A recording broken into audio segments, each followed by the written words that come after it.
ભેદભરમ. લેખક હરકિશન મહેતા. ચેપ્ટર 25.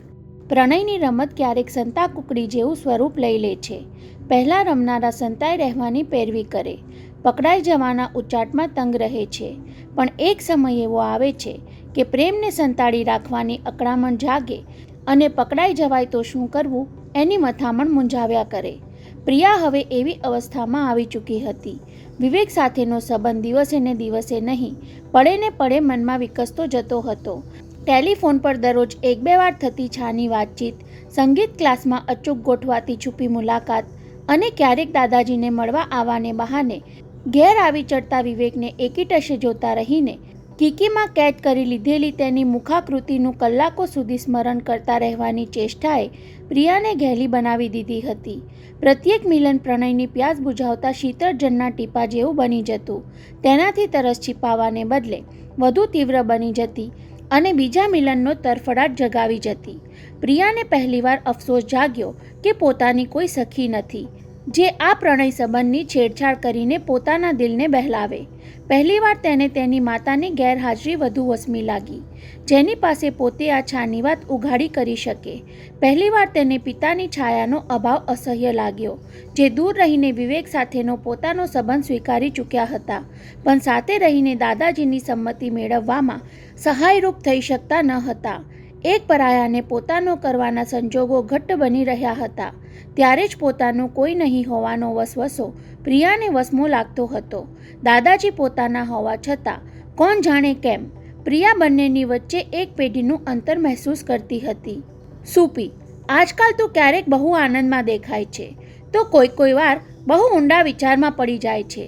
શતરંજની રમતમાં આગળની ચાલ વિચારતા દુર્લભજી દિવાન અચાનક પૂછી બેઠા, ત્યારે પ્રિયા સહેજ થથરી ગયેલી. હમણાં જે વિવેકવાળી વાત ઉચ્ચારશે. ધરપત એટલી જ હતી કે ઘણા વખતે દાદાજીએ સુપીનું લાડકું સંબોધન ઉચ્ચાર્યું હતું. 15 વર્ષની થઈ ત્યાં સુધી દાદાજી તેને સુપી જ કહેતા. એકવાર સુરેખા દેવીએ સસરાને સમજાવ્યું કે તમારી આ લાડકી હવે જુવાનીના આંગણે આવી ગઈ. બહારના લોકો એને સુપી કહેતા થઈ જાય એ પહેલાં જ તમે પ્રિયા બોલવાની ટેવ પાડી દો તો બસ. ત્યાર પછી દાદાજીની જીભ ઉપરથી પ્રિયાને ભાગ્યે જ સુપીનું સંબોધન સાંભળવા મળતું. જવાબ આપવાને બદલે શું વિચારમાં પડી ગઈ પ્રિયા? દુર્લભજી દિવાન પૌત્રીને સજાગ કરતા મલક્યા. બહુ વિચાર કરીને જવાબ અપાય ત્યારે કોઈકવાર એ ગોઠવાયેલો જવાબ હોવાનો વહેમ પડે. શતરંજની ચાલમાં સામેવાળાના પ્યાદાને ભીસમાં લેવાની તરકીબ અજમાવાય એ રીતે દાદાજી પૂછી રહ્યા હોવાનો પ્રિયાને વહેમ પડ્યો. પણ આ રમતમાં પોતે ક્યાં કાચી ખેલાડી હતી? વિચાર જવાબ આપવા બાબત નથી કરતી દાદાજી, તમને સવાલ પૂછવા માટે કરતી હતી. હે? દુર્લભજી દિવાનનો પ્યાદું ઊંચકેલો હાથ સહેજ ખચકાયો અને રમતમાં ધ્યાનભંગ થયો હોય તેમ ચાલવામાં ગોતું ખાઈ ગયા. ત્યારે પ્રિયાને પૂછવાનો મોકો પણ મળી ગયો. દાદાજી, આટલા વર્ષમાં મેં તમને આવી ખોટી ચાલ ચાલતા જોયા નથી. આજકાલ રમતમાં તમારું લક્ષ્ય નથી હોતું દાદાજી. વારંવાર વિચારે કેમ ચડી જાઓ છો? સાંભળીને ચોંકેલા દિવાન સાહેબને થયું કે પૌત્રી પોતાની ધારણા કરતાંય વધુ ચાલાક નીકળી. લ્યો, તમારા વજીરને મેં સ્થાન ભ્રષ્ટ કરી નાખ્યો, કહેતા પ્રિયાએ વિજયનું સ્મિત ફરકાવ્યું. બાજી હારી ચૂકેલા ખેલાડીની જેમ દાદાજીએ ભોંફટ અનુભવી. આજ સુધી ક્યારેય પોતાના મનની વાત કોઈ કરી શકતું ન હતું. હોઠ પર હાસ્ય ફરકાવીને મનમાં કોઈ ઘાતકી વિચાર ઘૂંટી શકતા. ચહેરાની એક પણ રેખાને તંગ થવા દીધા વિના દુશ્મનને તારાજ કરવાની ચાલ ઘડી શકતા. તો પછી આજે પ્રિયાને જરા સરખીએ ગંધ કેમ આવી ગઈ? 30મી નવેમ્બરની રાત દુર્લભજી દિવાનને બહુ દૂર લાગવા માંડી. પોતે જરા વધુ પડતી વહેલી તૈયારી કરી નાખી હોવાનું મહેસૂસ કર્યું. નંદલાલને 1 મહિના અગાઉથી કામગીરી સોંપી દેવાની જરૂર શું હતી? ઘડિયાળની ફેક્ટરીને ભસ્મીભૂત કરી નાખવાની કિંમત 1 લાખ રૂપિયાની આંકીને 25,000 તો નંદલાલને એડવાન્સમાં આપી ચૂક્યા હતા. દિવાળીની સાંજે એ દાન કરીને પોતે નંદલાલને સખત તાકીદ કરી હતી. આગ લગાવવાનું કારણ પોલીસને ગળે ઉતરી જાય એવો દેખાવ થવો જોઈએ. બંબાવાળા આવી પહોંચે તો પણ પાણીનો પુરવઠો મળતા વાર લાગે એની ગોઠવણ થવી જોઈએ. એક જ માણસને આગ લગાડવાનું કામ સોંપવાનું છે, જે બીજી સવારે મુંબઈથી દૂર પહોંચી ગયો હોય અને જેની જીભ કાયમને માટે સીવેલી રહે એવા કઠણ કાળજાનો હોવો જોઈએ. બીજા 25,000 તું 30મી નવેમ્બરની સાંજે અહીંયા માધવ બાગમાં જ મારી પાસેથી લઈ જજે. પણ યાદ રાખજે, 1 ડિસેમ્બરના મળસ્કે ઘડિયાળની ફેક્ટરી તારા જ નહીં થઈ ગઈ હોય તો તને આપવાના બાકીના 50,000 તારું જ કાળસ કાઢી નાખવા માટે મારે વાપરવા પડશે. છતાં દુર્લભજી દિવાનના મનમાં ઊંડે ઊંડે કાંઈક ખટકતું હતું. કાવતરામાં અણધાર્યું વિઘ્ન આવી પડવાના ભણકારા સાંભળીને એ વિચારે ચડી જતા. બધો જ આધાર આગના વીમા પર હતો. 30મી નવેમ્બરે દુશ્મન જો વીમો રિન્યૂ કરાવવાનું ચૂકી જાય તો જ કાવતરાનો આશય પાર પડે. કોઈ પણ ફેક્ટરીનો માલિક આવી ભૂલ ભાગ્યે જ કરે. છતાં દુર્લભજી દિવાન માની બેઠા હતા કે વસંતજી એ ભૂલ કરી બેસે એવા પૂરતા સંજોગો પોતે ઊભા કરી દીધા છે. એ માટે એમણે પોતાના વીમા એજન્ટ સુબાહુને કહી રાખ્યું હતું 30મીની સાંજે 4 વાગ્યે ઇન્ટરનેશનલ ઇન્સ્યોરન્સ કંપનીમાં જઈને વીમો રિન્યૂ નથી થયો એની પાકી ચકાસણી કરી લેવી અને નંદલાલને તાકીદ કરી હતી. 30મીએ સાંજે 6 વાગ્યે માધવબાગમાં મળીને મારી પાસેથી ગ્રીન સિગ્નલ મેળવી લેજે. દુર્લભજી દિવાન કાવતરામાં કોઈ કચાશ રહેવા દેવા માંગતા ન હતા. ઘડિયાળની ફેક્ટરીનો આગનો વીમો નવેસરથી ઉતરી ગયો હોય તો આગ લગાડવાનો કોઈ અર્થ ન હતો. ફેક્ટરી તારાત થઈ જાય છતાં દુશ્મનને આંચ ન આવે, વીમા કંપની પાસેથી બધી જ રકમ તેને મળી જાય અને આગ લગાડવા પાછળ ખર્ચેલા પોતાના લાખ રૂપિયાનો ધુમાડો થઈ જાય. શતરંજના પાવદરા ખેલાડી દુર્લભજી દિવાને બાજી જીતી જવાની ગણતરીએ જ રમત માંડી હતી. એક જ રમતમાં જીતી જવાની 100% ખાતરી નથી હોતી, પણ દુર્લભજી દિવાને આ વખતે હારવાનું પાલવે એમ ન હતું. જખમી થયેલું હૃદય ક્યારે બંધ પડી જાય કોને ખબર. આજ સુધી એ માનતા હતા કે ગમે તેવા આઘાત સહન કરી શકે એવું લોખંડી હૃદય પોતે ધરાવે છે.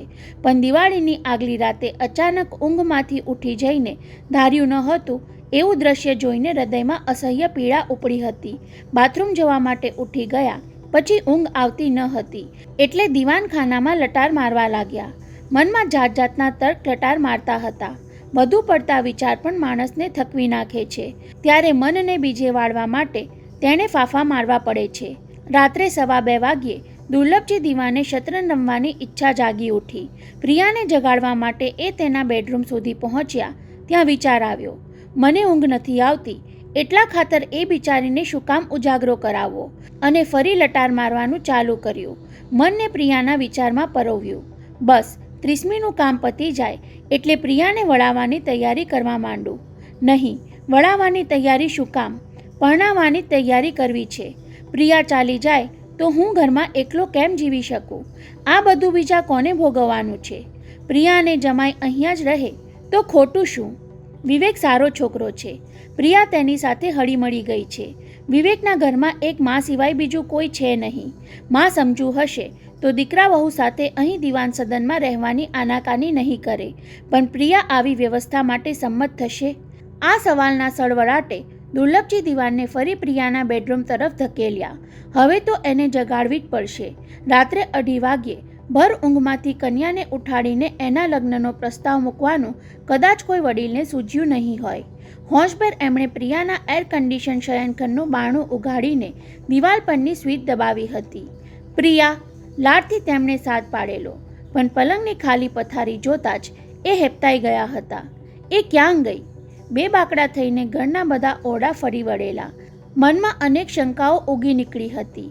કોઈ એને ઉઠાવી ગયું હશે? એ ઘર છોડીને ચાલી ગઈ હશે? સુરેખા વહુ આમ જ એક રાતે ગયા અને શરીરે પરસેવો નીતરવા માંડેલો, હૃદયમાં પીડા ઉપડેલી.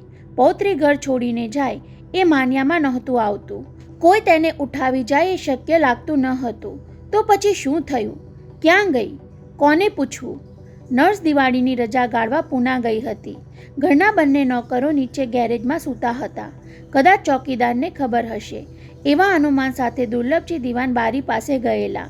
ચોકીદાર દેખાય તો સાથ પાડીને ઉપર બોલાવીને પૂછવાનો ઈરાદો સેવ્યો હતો, પણ ચોકીદારને બદલે મકાનની બહાર રસ્તા પર એમની નજર જડાઈ ગયેલી. આંખે જોયેલું માનવામાં આવતું ન હતું. પ્રિયા કોઈ મોટરસાયકલવાળા પુરુષની સાથે ઊભી હતી. જ્વાળામુખીની જેમ મગજ ફાટફાટ થવા લાગ્યું. બારીમાં ઊભા જ રાડ પાડીને પ્રિયાને ઘરમાં બોલાવી લેવાની ઈચ્છા માંડે દબાવી શક્યા હતા. પોતાને ઘરમાં ઊંઘતો રાખીને પૌત્રી રાતના 2:30 વાગ્યે કોઈને છાની છપ્પી મળવા જાય એ આઘાત હૃદયને ચીરી નાખે એવો હતો. ક્રોધના ફૂફાડા મારતા દિવાન પોતાના શયનખંડમાં ધસી ગયેલા. કબાટ ઉઘાડીને ભરેલી પિસ્તોલ ઊંચકી લીધી હતી અને ફરી બારીમાંથી બહાર જોયું તો રસ્તા પર 2 ને બદલે 3 વ્યક્તિઓ દેખાઈ હતી. ઊંચો પાતળો વિવેક તો તરત જ ઓળખાઈ ગયો હતો. પ્રિયા દોડીને તેને વળગી પડી. એ દ્રશ્ય જોઈને તો દિવાન સાહેબને કમકમા આવી ગયા હતા. મારી જાણ બહાર બંને આટલી હદે આગળ વધી ગયા. પહેલાં તો પિસ્તોલ સાથે નીચે પહોંચી જવાનો વિચાર આવેલો. દરવાજા સુધી ગયા, પણ ત્યાં મનમાંથી પોકાર ઉઠ્યો, કટોકટીની આ પળ વીતી જવા દે, સમય સાચવી લે. નીચે જઈશ તો પ્રિયા ક્યારે ઉપર આ ઘરમાં નહીં આવે. એ મર્યાદા ઓળંગી ચૂકી છે. હવે હું મર્યાદા ઓળંગું તો પૌત્રીનો સથવારો ગુમાવી બેસીશ. મારા હાથે કોઈની હત્યા થશે. મને જોઈને પ્રિયાની છાતી બેસી જશે. હું ક્રોધને અંકુશમાં નહીં રાખી શકું અને જે માત્ર મેં જ જોયું છે એની આસપાસના સૌને જાણ થઈ જશે. દરવાજેથી પાછા ફરી જવું પડ્યું હતું એમને. દીવાનખાનામાં જઈને એ સોફા પર ફસડાઈ પડેલા. દિવાન સાહેબે હૃદય પર ભીસ અનુભવી. બીજો હાર્ટ એટેક આવવાના લક્ષણ વર્તાયા. આંખો મીચીને એ બેસી જ રહ્યા હતા. પહેલી જ વાર દુર્લભજી દિવાને ગુમાન ઓગળતું મહેસૂસ કર્યું. પોતે કાંઈ જ કરી શકે તેમ નથી એવી લાચારી અનુભવી. 30મી નવેમ્બર સુધી સમય સાચવી લેવાનો સંકલ્પ કરીને એ ઉઠ્યા. શયનખંડના કબાટમાં પિસ્તોલ પાછી મૂકી દીધી અને પલંગમાં પડતું મૂકીને ઘસઘસાટ ઊંઘવાનો ડોળ કરવો પડેલો. બંધ આંખે પ્રિયાના આગમનના પગલાં સાંભળતા રહેલા. ધડકતા હૃદયે શંકરની જેમ ક્રોધનું ઝેર ગળે થીજવી દેવું પડ્યું. બીજા દિવસથી એ પ્રિયાની હિલચાલ નિહાળતા થઈ ગયા હતા. ક્યારેક એ બહુ ખુશ દેખાતી તો કોઈક વાર એની આંખોમાં સંકોચ ઉભરાઈ આવતો જોવા મળતો. એ કંઈક કહેવા માંગતી હતી પણ કહી શકતી ન હતી એવા ભાવ ચાડી ખાઈ જતા હતા. જે વિવેકને ઘર જમાઈ બનાવવાનો મનસૂબો ઘડ્યો હતો એના પ્રત્યે પહેલાં તો અણગમો જાગી આવ્યો હતો. પોતાની પૌત્રીને આમ બેધડક રીતે એ જૂટવી જાય એ તેમનાથી સહેવાતું ન હતું. ધીમે ધીમે તેમણે મનને સમજાવવું પડેલું. જુવાનીના જોશની સામે ચાલુ કરેલી એક લડાઈ તો હજુ પોતે એ પૂરી કરી શક્યા નથી. ત્યાં બીજી લડાઈ જાહેર કરવામાં ડહાપણ ન હતું. ન એમણે વિવેકને આવતો અટકાવ્યો કે ન પ્રિયાને ફોનથી મળતી રોકી. પહેલાંની જેમ પ્રિયાની સાથે શતરંજ રમતા રહ્યા અને જીતવાના પ્રયત્ન છતાં વારંવાર બાજી હારતા રહ્યા. વિવેકને સમજાતું ન હતું કે 2 દિવસનું કહીને ગયેલા દેશપાંડે અઠવાડિયા સુધી ક્યાં ગાયબ થઈ ગયા. ભાઈબીજ ઉજવીને 3જે કે 4થે દિવસે પાછા ફરી જવાને બદલે 5મ સુધી તેના ઘરના ફોનની ઘંટડી વાગતી જ રહી ત્યારે વિવેકની ધીરજ ખૂટી ગયેલી. ક્રાઇમ બ્રાન્ચમાં 1-2 ફોન કરવા છતાં સરખો જવાબ ન મળ્યો ત્યારે એણે રૂબરૂ તપાસ કરવા જવું પડ્યું. સબ ઇન્સ્પેક્ટર વાઘેલાને પૂછપરછ કરી તો આંચકો ખાવો પડ્યો. ઓફિસમાંથી એમણે 8 દિવસની રજા લીધી છે એટલે વહેલા આવે શું કામ? વિવેક તેને કહી શક્યો ન હતો કે દેશપાંડે તો મને માત્ર 2-3 દિવસનું જ કહીને ગોવા ગયા હતા. ઓફિસમાંથી અઠવાડિયાની રજા લીધી હોવા છતાં મારી પાસે ખોટું શું કામ બોલ્યા? મારાથી એ કાંઈ ને કાંઈ છુપાવતા શું કામ રહે છે? બીજો આંચકો વસંતજી દિવાનને ફરીવાર મળવા ગયો ત્યારે વિવેકે અનુભવ્યો. વસંતજી શેઠ, તમારા જૂના માણસ નંદલાલ વિશે મારે કંઈક જાણવું છે. એ તમારે ત્યાં નોકરીમાં ક્યારે રહ્યો? એમણે હિસાબમાં શું ગોટાળો કર્યો હતો અને નોકરીમાં એને તમે ક્યારે છૂટો કર્યો? ત્યારે વસંતજી દિવાને સામે સવાલ પૂછ્યો હતો. અને વિવેક, હું તને આ બધા સવાલના જવાબમાં એમ કહું કે નંદલાલ વિશે મારાથી તને કાંઈ જ માહિતી આપી શકાય એમ નથી તો વિવેકના હોઠ ભીડાઈ ગયા હતા. મનમાં પડઘો પડ્યો હતો. તો હું માની લઈશ કે જીવનલાલ ઉર્ફે નંદલાલને હથિયાર બનાવીને તમે તમારી પત્ની સુરેખા દેવીનું ખૂન કરાવ્યું. જીવનલાલમાં છુપાયેલા નંદલાલને તમારી પુત્રી પહેલી નજરે જ ઓળખી ચૂકી છે.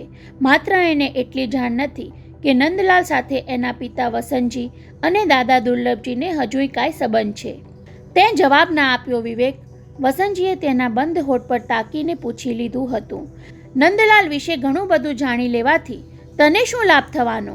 અને નંદલાલ વિશે મને કંઈ નહીં કહેવાથી તમને શું નુકસાન થવાનું હતું વસંતજી શેઠ? નહીં કહેવા માટે હું કોઈની સાથે બંધાઈ ચૂક્યો છું. કોની સાથે? વિવેકે જવાબ મળવાની આશા રાખી ન હતી, પણ વસંતજી દિવાને તેને ચોંકાવી દીધેલો. એક પોલીસ ઓફિસર નંદલાલ બાબતે કાંઈક તપાસ ચલાવી રહ્યા છે. મેં એમને વચન આપ્યું છે કે એમની તપાસ પૂરી ન થાય ત્યાં સુધી હું કોઈની સાથે નંદલાલના બારામાં કોઈ જાતની ચર્ચા નહીં કરું. Police officer?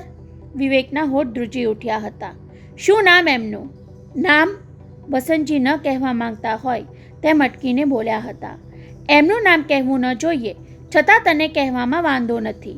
દેશપાંડે. નામ સાંભળીને વિવેકે થોડીવાર અવાક બની જવું પડ્યું હતું. એ તમને ક્યારે મળ્યા હતા? પહેલી વાર દિવાળીની સવારે અને બીજી વાર 2 દિવસ પહેલાં. 2 દિવસ પહેલાં? વિવેકથી દાંત બિસાઈ ગયેલા. દેશપાંડે ગોવા જવાનું કહીને મુંબઈમાં રહી મને અંધારામાં રાખી નંદલાલની તપાસ ચલાવે છે અને હું એના ગોવાથી પાછા ફરવાની રાહ જોતો બેઠો છું. 9મા દિવસે ધૂંધવાતો વિવેક વરલી પર દેશપાંડેના ઘરે પહોંચ્યો. નીચેથી બાલ્કનીનું બારણું ઉઘાડું જોઈને સમજી ગયો કે એ પાછા આવી ગયા છે. ઉપર જઈને તરત ઝઘડવાનું નક્કી કર્યું હતું, પણ ગીતાએ બારણું ઉઘાડીને આવકાર આપ્યો ત્યારે ઈરાદો બદલી નાખ્યો. પહેલાં દેશપાંડેને ચકાસી જોવું કેટલી હદે એ ખોટું બોલી શકે છે. અરે બ્રહ્મચારી, અમારા સાહેબ આવ્યા ત્યારથી તારા નામની જ માળા જપે છે. ગીતાએ મજાકથી શરૂઆત કરી. ઘરમાં પગ મૂક્યો નથી ત્યાં તારો ફોન જોડ્યો. અરે, અને મારે ઘેરથી જાણવા મળ્યું કે હું નીકળી ગયો છું. એમ જ ને? વિવેકે ખીદ દબાવી રાખતા કહ્યું. તારા પતિની જેમ હું પણ અઠવાડિયાથી એમના નામની માળા જપતો હતો. અમારી વચ્ચે એવી ટેલિપથી થઈ ગઈ છે કે એ યાદ કરે અને હું હાજર થઈ જાઉં.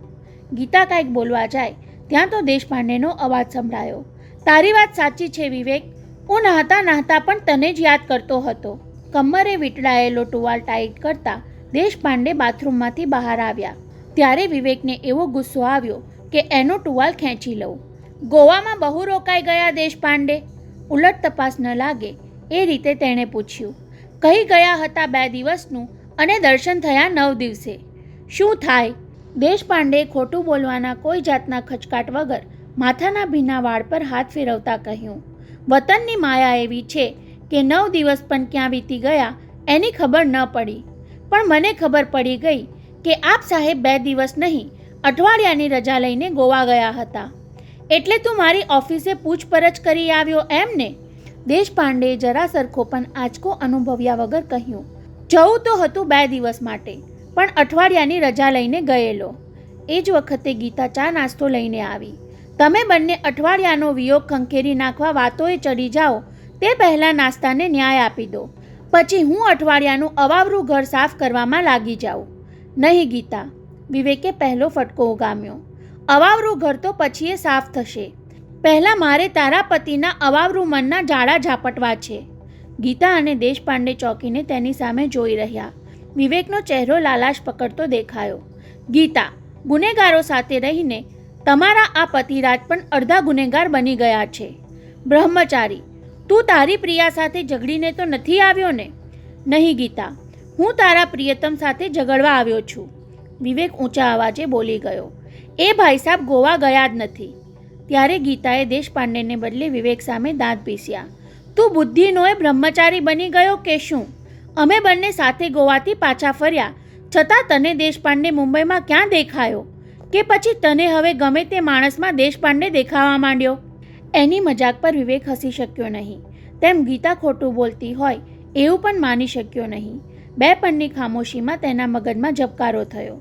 ગીતા, દેશપાંડે તારી સાથે ગોવા ગયા અને તારી સાથે ત્યાંથી પાછા આવ્યા એ સાચું હોય તો વચ્ચેના 2-4 દિવસ જરૂર તમે ગોવા છોડીને ક્યાંક જઈ આવ્યા હોવા જોઈએ. હે? ગીતાની આંખો પહોળી થઈ. તેની ડોક દેશપાંડે તરફ મરડાઈ. વિવેકની વાતમાં કાંઈક દમ દેખાય છે. તમે વચ્ચે 4 દિવસ પોલીસ ખાતાના અર્જન્ટ કામ માટે નાસિક જઈ આવ્યા. એ નાસિક નહોતા ગયા, મુંબઈ પધાર્યા હતા. વિવેક ઉશ્કેરાટમાં અધવચ્ચે બોલી ઉઠ્યો. ગીતા, મને બનાવે છે એ તો જાણે સમજ્યા, પણ તારી સાથે? મિસ્ટર વિવેક, હવે દેશપાંડે તેને આગળ બોલતો રોકી પાડ્યો. પતિ પત્ની વચ્ચે ઝઘડો કરાવવો રહેવા દે. પણ ત્યાં સુધીમાં ગીતાની આંખો શંકાથી ધૂંધવાતી થઈ ચૂકી હતી. સાલા દેશપાંડે, વિવેક કહે છે એ સાચું હોય તો નક્કી તે મારાથી છાની મુંબઈમાં કોઈને રાખી છે. વિવેકે વાતને આવા સ્વરૂપમાં ફંટાઈ જવાની ધારણા રાખી ન હતી. એ વધુ ખુલાસો કરવા જતો હતો ત્યાં દેશપાંડે પત્નીનું મહેણું ચાના ઘૂંટડા સાથે ગટગટાવી જતા સંભળાવ્યું. હા ગીતા, વિવેકની વાત સાચી છે. હું 4 દિવસ મુંબઈમાં હતો ખરો, પણ તારા કહેવા પ્રમાણે કોઈને રાખી છે એટલા માટે નહીં. એટલે તમે નાસિક જવાનું ખોટું બોલીને મુંબઈ આવ્યા હતા એમ? ખોટું તો હું બધા જ પાસે બોલ્યો હતો, તારી પાસે, વિવેક પાસે અને મારી ઓફિસમાં પણ, કહીને વિવેકે વારાફરતી બંને તરફ જોઈ લીધું. પહેલું જુઠ્ઠાણું એ કે હું ભાઈબીજ ઉજવવા ગોવા ગયો જ ન હતો. ત્યાં મારે જોહનીને મળવા જવાનું હતું. જોહનીને? વિવેક ચોંક્યો. જેના ગળામાં જીવણાના માણસે પેલા વિલ્સનની સોનાની સાંકળી જોઈ હતી એ જોહની ગોવામાં ક્યાંથી? યાદ છે વિવેક, મેં તને કહ્યું હતું કે જોહની મૂળ ગોવાનો છે. વિવેકે હકારમાં ડોક હલાવી એટલે તેણે ઉમેર્યું, જોહનીને ગોવાની પોલીસે 2 વર્ષ માટે તડીપાર કર્યો હતો અને મુંબઈમાં આવીને તેણે દારૂનો અડ્ડો શરૂ કર્યો. વિલ્સનની સોનાની ચેન તેના ગળામાં જોઈને જીવણાના માણસે પૂછપરછ શરૂ કરી એટલે એ ગભરાયો. થોડા દિવસ માટે તેણે મુંબઈની બહાર જવાનું નક્કી કર્યું. બીજે ક્યાંક જવાને બદલે તકદીર તેને ગોવા ખેંચી ગયું. એણે માન્યું હશે કે તડીપારની મુદ્દતમાં હવે 3 મહિના બાકી છે. પોલીસ બહુ પરવા નહીં કરે, પણ મેં અહીંથી પંજીમની પોલીસને જાણ કરી હતી કે તમારો તડીપાર અપરાધી કદાચ ત્યાં આવી ચડે તો પકડી લેવાની પેરવી કરજો. અને ગોવાવાળાએ જોહનીને પકડી લીધો. વિવેક અધીરાયભેર વચ્ચે પૂછી બેઠો. પછી શું? મને અહીં જાણ કરી એટલે મેં ભાઈબીજનું બહાનું શોધી કાઢ્યું. મારે જોહનીને મળવું બહુ જરૂરી હતું. પછી કામ થયું? આ વખતે ગીતાએ પૂછ્યું. તમને જોહની મળ્યો? હા, પોલીસ કસ્ટડીમાં એને મળીને પહેલો જ સવાલ એ કર્યો કે તારી ડોકમાંથી પેલી સોનાની સાંકળી ક્યાં ગઈ? બસ એ સવાલે તેને હચમચાવી મૂક્યો. મારી સામેથી મોં ફેરવી લીધું. હું સમજી ગયો કે કોઈને સોનાની સાંકળીની ચોરીનો આટલો બધો ભય લાગે નહીં અને એટલા ખાતર જોહની મુંબઈ છોડીને તડીપારની પરવા કર્યા વગર ગોવામાં આવવાનું જોખમ ખેડે નહીં. એ સાંકળી સાથે સંકળાયેલો કોઈ મોટો ગુનો જોહની છુપાવતો હતો, જેમાંથી છટકવા માટે મુંબઈથી નાસી છૂટ્યો હતો. એટલે મારે કડથી કામ લેવું પડ્યું. જો જોહની, જે માણસની એ સાંકળી હતી એની પોલીસને બહુ જરૂર છે. એ વિલ્સન હીરાનો મોટો દાણચોર હતો. મુંબઈની પોલીસ એનો પીછો કરતી હતી. તેનાથી એ આબાદ છટકી ગયો. હવે એ જીવતો હોય કે મરેલો એની અમને પડી નથી, પણ અમારે તો એણે સંતાડેલા હીરા હાથ કરવાના છે. 50-60 લાખના હીરા લઈને એ પરદેશ જવા માટે નીકળ્યો હતો, પણ ખાતરી છે કે એ મુંબઈની હદ બહાર જઈ શક્યો નથી. ધ્યાનથી મારી વાત સાંભળી રહેલા જોહનીના ચહેરા પર પરિવર્તન આવતું જતું હતું. 50-60 લાખના હીરાએ તેની ફિક્કી કીકીમાં ચમક ઉપસાવી દીધી હતી. દરેક ગુનેગારમાં એક અચ્છો અભિનેતા છુપાયેલો હોય છે. જોહનીએ અભિનય શરૂ કરી દીધો. એની આંખોમાં આંસુ ઉભરાયા. એણે હાથ જોડ્યા. સાચું કહું છું સાહેબ, હું હીરાબીરાનું કાંઈ જાણતો નથી. એ સાંકળી મને એક પરદેશીએ આપી હતી એ સાચું. એ મારા અડ્ડા પર દારૂ પીવા આવ્યો. દારૂના નશામાં મારી સાથે બોલચાલી થઈ. પૈસા ચૂકવવાની આનાકાની કરીને એ જવા લાગ્યો ત્યારે મેં એની ડોકમાંથી પેલી સોનાની ચેન ઝૂંટવી લીધી હતી. એ જતાં બોલી ગયેલો કે હું પોલીસને બોલાવી લાવું છું. 2-4 દિવસ મને પોલીસની બીક રહી, પણ પછી એ દેખાયો નહીં. એટલે મારી બીક ઉડી ગઈ અને પેલી ચેન મેં પહેરવા માંડી. બાકી હું એ દાણચોર સાથે સંકળાયેલો નથી. એના વિશે વધુ કાંઈ જાણતો પણ નથી. ભાઈ સાહેબ, તમે મને એમાં સંડોવી નહીં દેતા. તમે કહેતા હો તો એ ચેન પાછી આપી દઉં. જોહનીની આંસુભરી આંખે સાંભળેલી એ વિનવણીએ મને પલાળી દીધો હોય એવો મારે અભિનય કરવો પડ્યો. જોહની, અમારે એ ચેનની નહીં પણ ચેન પહેરનારની વિલ્સનની જરૂર છે. હીરાના એ અઠંગ દાણચોર માટે પરદેશની પોલીસ અમારા પર દબાણ કરી રહી છે.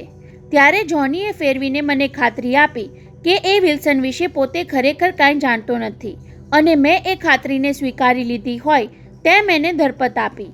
જોહની, મને તારા પર એટલો તો વિશ્વાસ છે કે તું દાણચોરી જેવા મોટા જોખમમાં હાથ નાખે એવો નથી. હવે તને આ બાબતમાં કોઈ તંગ નહીં કરે. જા. બસ આટલી ટૂંકી મુલાકાતમાં મારું કામ પતી ગયું. કામ પતી ગયું? દેશપાંડેએ વિસ્તારપૂર્વક કહેલી વાત પૂરી કરી ત્યારે વિવેકના ચહેરા પર હતાશાના ભાવ ઉપસી આવ્યા. દેશપાંડે, તમને જોહની પાસેથી કંઈ જાણવા ન મળ્યું છતાં કામ કેવી રીતે પતી ગયું? એ જ તો ખૂબી છે અમારી. દેશપાંડેએ રૂઆબથી સ્મિત ફરકાવ્યું. જોહનીના મગજમાં મારે ઠસાવી દેવું હતું કે વિલ્સનના કબજામાં લાખોના હીરા છે.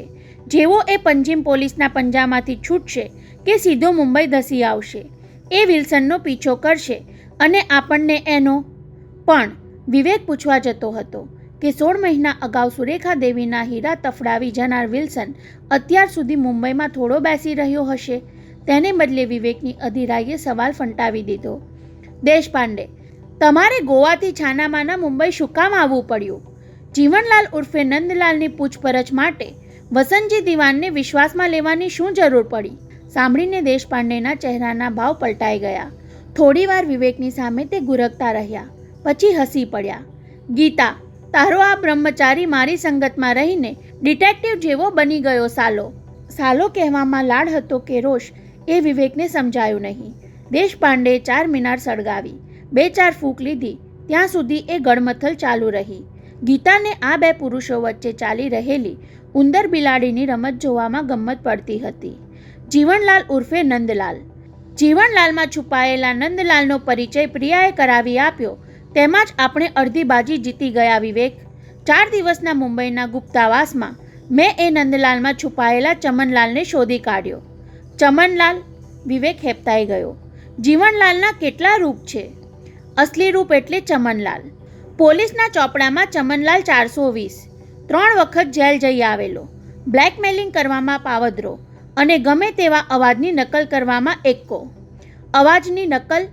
વિવેકની આંખોમાં ચમકારો થયો. એ બાતમી તમે ક્યાંથી મેળવી? યરવડા જેલમાંથી. દેશપાંડેએ સિગરેટને એસ્ટ્રેમાં દબાવતા કહ્યું. જેલમાં કેદીઓના મનોરંજન પ્રોગ્રામ થતા તેમાં મિમિક્રી માટે ચમન 420 2 વખત પહેલું ઇનામ જીતી ગયો હતો. ખુદ જેલ સુપ્રિન્ટેન્ડન્ટના અવાજની આબેહૂબ નકલ કરીને તેણે સૌને દંગ કરી દીધા હતા. એનો અર્થ તો? હા વિવેક, તું ધારે છે એ જ એનો અર્થ થયો. દેશપાંડેએ વિવેકની તર્કશક્તિની તારીફ કરવાની ઢબે કહ્યું. અકસ્માતની રાતે વસંતજી દિવાને સુરેખા દેવીને હીરા લઈને એરપોર્ટ આવી જવા માટે કરેલા ટેલિફોનની જે ટેપ આપણે સાંભળી તે નકલી અવાજ હતો. જીવનલાલ ઉર્ફે નંદલાલ ઉર્ફે ચમનલાલે લીઝાને ભરમાવવા માટે બનાવટી અવાજનો કિમિયો અજમાવ્યો હતો. પણ લીઝાને ભરમાવવામાં જીવનલાલને શું લાભ? એ મને સમજાતું નથી. એ તમને હું સમજાવું. વિવેકના મગજમાં ઝડપભેર કડીઓ ગોઠવાતી ગઈ. વસંતજીના પિતા દુર્લભજી કોઈ પણ ભોગે દીકરા પર વેર વાળવા માંગતા હતા.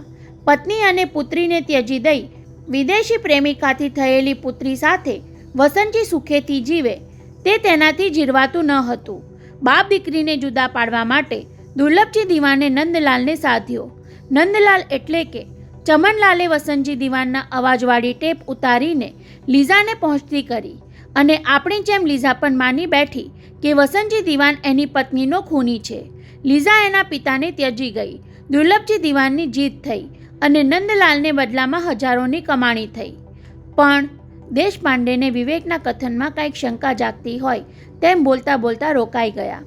થોડો વિચાર કરીને ઉલટ તપાસની ઢબે પૂછ્યું. વિવેક, માત્ર કેસેટ સાંભળીને લીઝા પિતાને ત્યજી જાય એ તર્ક વધુ પડતો છે. કેસેટમાં સુરેખા દેવીનો અવાજ રેકોર્ડ થયો ન હતો. એટલા પૂરતી એને શંકા જાગવી જોઈતી હતી. એનો ખુલાસો પણ મારી પાસે છે. વિવેકે ઝડપભેર કડી મેળવી આપી. લીઝા પહેલેથી હિન્દુ ધર્મથી રંગાઈ ચૂકી હતી. વળી તેને સાધ્વી થવું હતું, પણ પિતાને ત્યજી જવા માટે મન મક્કમ કરી શકતી ન હતી. તેમાં એના હાથમાં આ કેસેટ આવી અને ત્યાર પછી વસંતજી દિવાનને ઘેર હું પહેલીવાર જમવા ગયો ત્યારે અમારા ત્રણેય વચ્ચે મૃત્યુ પામેલા માનવીના ભટકતા આત્માની ચર્ચા ચાલી. વસંતજી દિવાન વારે વારે એ રોકવા મથતા હતા અને લીઝાએ એ ચર્ચા ચાલુ રાખવાની જીદ પકડી હતી. વાત વધી પડી ત્યારે વસંતજી દિવાન કોઈ ગુનેગારની જેમ ઉશ્કેરાઈ ગયા હતા અને મેં ઉઠતા ઉઠતા સિટ્રોન કારમાં દેખાતા સુરેખા દેવીના પ્રેતની વાત કહીને એમને ભડકાવ્યા હતા. રાતની એ ચર્ચા પછી સવારે જ લીઝા ઘર છોડી ગઈ. વસંતજી દિવાનના એ રાતના વર્તનમાં મને પણ પત્નીના ખૂનનો જ આભાસ થયો હતો, પણ મને તો ટેપ સાંભળી ત્યારથી એ બનાવટી હોવાનો વહેમ ગયો હતો. દેશપાંડેએ ધડાકો કર્યો. યાદ છે વિવેક, વસંતજી દિવાનના અવાજવાળી કેસેટમાં સામેવાળાના ટેલિફોનની ઘંટડી વાગતી સંભળાય છે. મને એમાં જ કોક બનાવટ હોવાની ગંધ આવી હતી. સામેવાળાના ફોનની ઘંટડી સંભળાય તો પછી એનો અવાજ કેમ ટેપમાં રેકોર્ડ ન થાય? બસ એ મુદ્દા પર મેં વસંતજી દિવાનને ખૂનમાં બાકાત કરી દીધેલા. પણ દેશપાંડે, આપણે તો ખૂનીને શોધવાનો છે. વસંતજીને ખૂનમાંથી બાકાત કરવાથી શું લાભ? વિવેકની દલીલ પર દેશપાંડે મરક્યા. આ અમારી પોલીસ પદ્ધતિ છે. ગુનાનો ભેદ ઉકેલવા માટે પહેલાં શક્ય એટલા બધા પર શંકા કરવી, પછી તેમાંથી બાદબાકી કરતા જવી. સુરેખા દેવીના ખૂનથી વસંતજીને લાભ થઈ શકતો હતો એ મુદ્દો હવે નીકળી ગયો. ત્યાર પછી બાકી રહ્યા દુર્લભજી દિવાન. એ શક્ય નથી, વિવેક ઉતાવળે બોલી ગયા. દુર્લભજી દિવાને નંદલાલ સાથે મળીને દીકરાની વિરુદ્ધમાં ગમે એટલા કાવતરા ઘડ્યા હોય, પણ પુત્રવધૂની હત્યા કરાવવાની હદે જાય નહીં. તો પણ દેશપાંડે કંઈક કહેવા જતા હતા ત્યાં ટેલિફોનની ઘંટડી રણકી ઉઠી. ગીતાએ રિસીવર ઉંચકીને વાતચીત કરી દેશપાંડેને ફોન લેવા ઇશારો કર્યો. તમારા મદદનીશ વાઘેલા છે, કહે છે કે અર્જન્ટ કામ છે. ઉઠતા ઉઠતા દેશપાંડે કમરે ટુવાલ ટાઈટ કરવો પડ્યો. ઘેર પહોંચ્યા ત્યાં ફરજનો કોલ આવ્યો. ટેલિફોનમાં વાત સાંભળતા દેશપાંડેના ચહેરા પર પલટાતા હાવભાવ જોઈ રહેલા વિવેકને ઉચાટ થયો. ડ્યુટી માટે જવું પડશે તો દેશપાંડે સાથેની ચર્ચા અધૂરી જ રહી જશે. તેનું અનુમાન સાચું ઠર્યું. ગીતા, મારે હમણાં જ ઓફિસે પહોંચવું પડશે, કહીને દેશપાંડે વિવેક તરફ જોયું. કમિશનર સાહેબે જલ્દી હાજર થવાનો હુકમ આપ્યો છે. વાઘેલાને શંકા છે કે જીવણાએ મારી વિરુદ્ધ હિલચાલ શરૂ કરી દીધી. પણ શું કામ? વિવેકનો અવાજ તડાઈ ગયો. જીવણાને આપણે કોઈ જાતની શંકા આવવા દીધી નથી. એ હું તને પછી કહીશ. દેશપાંડે વાત ચોરી જતા હોય તેમ યુનિફોર્મ પહેરવામાં પોરવાઈ ગયા. કદાચ આપણે આજે રાત્રે મળી ન શકીએ. હું ફોન ન કરું ત્યાં સુધી તું મને ઘેર કે ઓફિસે મળવા નહીં આવતો. જીવણાને ગંધ આવી ગઈ હોય તો આપણે સાવચેત થઈ જવું પડશે. ગમે તેમ કરીને 3 અઠવાડિયા હેમખેમ વિતાવી દેવા પડશે. 3 અઠવાડિયા? હા વિવેક, જોનીનો છુટકારો થવાને 3 અઠવાડિયાની વાર છે. એ ગોવાથી સીધો મુંબઈ ધસી આવશે અને આવવાની સાથે જ વિલ્સનની તલાશમાં લાગી જશે. વિવેકને વધુ સવાલ પૂછવાનો મોકો આપ્યા વિના દેશપાંડે પોલીસ કમિશનરનો સામનો કરવા રવાના થઈ ગયા. રાત્રે 10:15 વાગ્યે સિટ્રોનમાં ઘેર પાછા ફરતી વખતે વરલી પડતી પસાર થઈ રહેલા વિવેકને દેશપાંડે પાસે પહોંચી જવાની તાલાવેલી જાગી ઉઠી. પણ દેશપાંડેએ સંભળાવેલી વાતચીતે તેને રોકી પાડ્યો. હું ફોન ન કરું ત્યાં સુધી તું મને ઘેર કે ઓફિસે મળવા નહીં આવતો. આપણે હજુ 3 અઠવાડિયાનો સમય સાચવી લેવાનો છે. વિવેકે સિટ્રોનની ઝડપ વધારી. કાળી ચૌદશ પછી જીવણાને મળવાની હિંમત ચાલી ન હતી. દેશપાંડેની ગેરહાજરીમાં જુગાર રમવા જવાનું અજુગતું લાગ્યું હતું. મોટરમાંથી મળેલા હીરાની ઉપજાવી કાઢેલી વાતને હવે બહુ ખેંચવાથી તૂટી જવાની બીક લાગી હતી. જીવણાને નંદલાલ સ્વરૂપે માધવબાગમાં દુર્લભજી દિવાન પાસેથી દાન લેતો જોઈ ગયા પછી વિવેકને એના માટે ધૃણા જાગી હતી. તેમાં આજે દેશપાંડે પાસેથી ચીમનલાલ 420નું ત્રીજું સ્વરૂપ જાણ્યા પછી તો જીવણો એને કાળ જેવો લાગવા માંડ્યો. વારંવાર તેને આભાસ થઈ જતો, જીવનલાલનો કોઈ માણસ મારો પીછો કરી રહ્યો છે. અને અચાનક થંભી જતી સિટ્રોને વિવેકને વિચારમાંથી સજાગ કરી દીધો. બ્રેક મારી ન હતી છતાં કાર ઊભી રહી ગઈ. તેના આંચકાથી વિવેક થોડો હેબતાયો. પાછળ આવતી મોટરે અથડામણ ટાળવા માટે જોરદાર બ્રેક મારવી પડી. તેની ચીસે આસપાસમાં સૌનું ધ્યાન ખેંચ્યું. પાછલી મોટર ચલાવનારો નીચે ઉતરીને બૂમ પાડતો ધસી આવ્યો. એ મિસ્ટર, તમને લાયસન્સ કોણે આપ્યું? રસ્તા પર અધ વચ્ચે કાર ઊભી રાખી દીધી. ન હાથનું સિગ્નલ આપ્યું, ન તમારી પાછલી બ્રેક લાઇટ થઈ. આઈ એમ સોરી, વિવેકે નરમ અવાજે માફી માંગી. મને સમજાતું નથી કે બ્રેક માર્યા વગર કાર કેમ થંભી ગઈ. પેલાનો ઉશ્કેરાટ ઓછો થઈ ગયો પણ મોં બગાડીને ટોણો મારવાનું ચૂક્યો નહીં. તમારી મોટર કાંઈ નવનવાઈની લાગે છે. બ્રેક માર્યા વગર ઊભી રહી જાય. બંગાળમાં વેચી નાખો એને. વિવેક મોઠો પડી ગયો. બાજુમાંથી પસાર થતી મોટરમાં બેઠેલા હોય તેની તરફ કતરાતી નજરે જોઈ લેતા હતા. તેને સિટ્રોન પર રોષ ચડ્યો. કોઈક વાર આમાંથી અથડામણ થશે તો સુરેખા દેવીની જેમ હું પણ. અને વિવેકના મગજમાં ચાલતો વિચાર પ્રવાહ અચાનક અટકી ગયો. જમણી બાજુ નજર કરી તો સિદ્ધિવિનાયક મંદિર દેખાયું અને ડાબી બાજુની ફૂટપાથ પર વીજળીનો પેલો થાંભલો જ્યાંથી તેણે સુરેખા દેવીને લિફ્ટ આપી હતી. એ જ સ્થળે સિટ્રોનનું આમ અટકી જવું વિના કારણ ન હોઈ શકે. ગીતાને લિફ્ટ આપેલી ત્યારે આવી જ રીતે સામેના પેટ્રોલ પંપ પાસે સિટ્રોન ખોટકાઈને ઊભી રહી હતી. એ વખતે પણ એને સુરેખા દેવીના અકસ્માતની કોઈ કડી મળી હતી. અત્યારે કોઈ સંકેત મળવાનો હશે વિચારતા વિવેકને નીચે ઉતરવાની ઈચ્છા જાગી. ડાબી બાજુનું બારણું ખોલવાનો વિચાર તેણે માંડી વાળવો પડ્યો, કારણ કે એ સાઈડમાંથી બીજા વાહનો પસાર થતા હતા. સિટ્રોનમાં જમણી તરફ સરકી એ બાજુનો દરવાજો ઉઘાડીને નીચે ઉતરવા માટે જેવો તેણે પગ બહાર કાઢ્યો કે આંચકો લાગ્યો હોય તેમ પગ પાછો ખેંચી લેવો પડ્યો. તેની આંખો ઘડીભર ભયથી ફાટી રહી. નીચે સડકની ગટરનું ઢાંકણું ઉગાડું હતું અને પોતે પગ મૂક્યો હોત તો સીધો ગટરમાં ઉતરી જાત. કાંઈ સૂઝ્યું હોય તેમ ઝાટકા સાથે તેનાથી પાછળ જોવાઈ ગયું. પાછલી સીટમાં સુરેખા દેવી દેખાયા નહીં, પણ એમની અદૃશ્ય હાજરીની સાક્ષી પૂરતી પેલી સુગંધ કારમાં પ્રસરવા લાગી. વિવેકે નિરાંતનો શ્વાસ લીધો. તેના હોઠ પર સ્મિત ફરકી ગયું. તેનાથી બોલાઈ જવાયું, થેન્ક્સ સુરેખા દેવી, તમારો સંકેત હું સમજી ગયો. અને ચાવી ગુમાવતાની સાથે જ સિટ્રોન સાજી સારી હોય તેમ ચાલુ થઈ ગઈ. પેલી સુવાસ વિખરાઈ ગઈ અને સુરેખા દેવીના ખૂનનો ભેદ હાથ લાગી ગયો હોય એવા જુસ્સાથી વિવેકે સિટ્રોનને ફૂલ સ્પીડમાં દોડાવી દીધી.